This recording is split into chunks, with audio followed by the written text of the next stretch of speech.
রোজা প্রায় শেষ হয়ে আসলো। এই পর্যন্ত আল্লাহ তাআলা সুস্থ রেখেছে, সেই জন্য আল্লাহর কাছে শুকরিয়া, আলহামদুলিল্লাহ। তোমাদের এলাকায় কার কার এদিকে গরম আছে? এখন তো প্রচুর গরম, খুব খারাপ অবস্থা।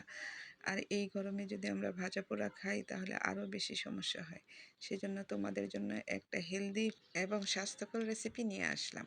আমি প্রথমে প্যান বসিয়ে দিলাম, প্যানের মধ্যে তেল দিয়ে দিলাম, পরিমাণে খুব কমই দিয়েছি তেল। তারপরে দিয়ে দিলাম কাঁচামরিচ, ধনিয়া পাতা আর পেঁয়াজ কুচি। এখন দিয়ে দিচ্ছি চিকেন কিমা।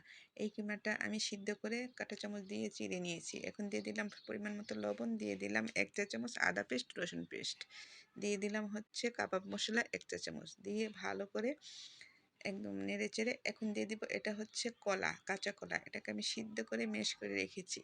এখন এটা মিশিয়ে দিলাম, দিয়ে ভালো করে একটু নেড়ে চেড়ে তারপরে উঠিয়ে নেব। এই যে এখন এটাকে আরও ভালো করে একসাথে মিশাতে হবে, হাতের সাহায্যে সুন্দর করে ম্যাশ করে নিতে হবে।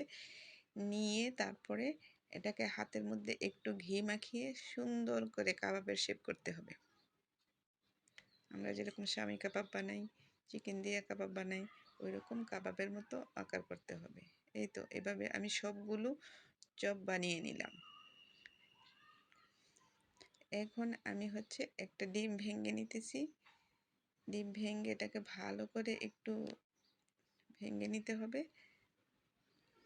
তারপর এর মধ্যে আমি কাবাবগুলো একটা একটা করে চুবিয়ে আমি বেসনের মধ্যে দিয়ে কোট করে নিব। তোমরা চাইলে ব্রেড ক্রামে দিতে পারো, আবার ময়দাতেও দিতে পারো, এটা যার যার অভিরুচি। এভাবে করে আমি সবগুলো কাবাব সুন্দর করে নিয়েছি। এই যে দেখো, এখন আমি আবার চলে গেলাম কিচেনে। এখন প্যানের মধ্যে অল্প তেল দিয়েছি, বেশি তেল দিব না, কারণ এটা হচ্ছে স্বাস্থ্যকর খাবার। এখানে তেল কম থাকবে, থাকবে হচ্ছে পুষ্টির পরিমাণ বেশি। তাই আমি অল্প তেলে এটা সুন্দর করে আমি ভাজবো। সবগুলো কাবাব আমি দিয়ে দিলাম। এই যে দেখো, আস্তে আস্তে করে আমি এখন উল্টিয়ে দিচ্ছি। এখন প্রচুর গরম, আর এই গরমে আমরা বেশি বেশি করে পানি খাবো আর স্বাস্থ্যসম্মত খাবার খেতে চেষ্টা করব, যেন আমরা অসুস্থ না হই।